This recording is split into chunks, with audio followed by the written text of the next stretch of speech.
Guys, and welcome again one another edition of my new YouTube channel. Thanks for all my subscribers, thanks for all the likes, thanks for all the comments. Sum of $7,500 with special condition that you have no contact whatsoever with a listed victim. That means no contact whatsoever. Directly or indirectly, you will not return to the scene of the offense. You'll maintain separate residences. In other words, you won't be living with the child. Do you understand that? Roger that. Okay. All right. Thank you. Your Honor, he's just requesting a one-time return with law enforcement to get his things. I'll grant that a one-time return. Thank you, Your Honor. This way.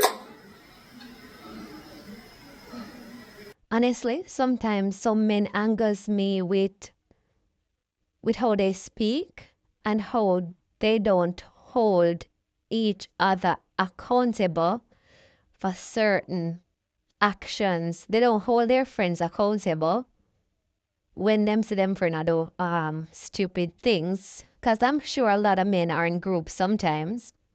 And if not one, some of the men, some of them, which is some little small, underage, and trying to say something to them, and them friends now hold them accountable.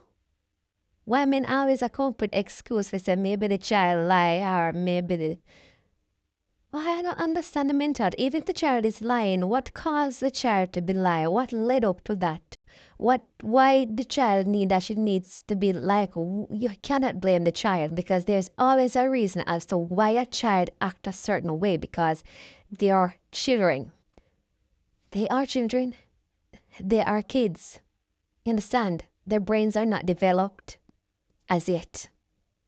So even if a child told a lie on a man, which I'm not agreeing with none at all.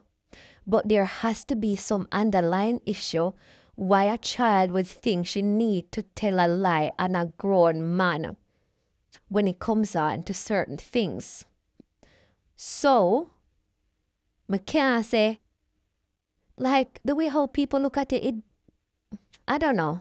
But honestly, I don't know.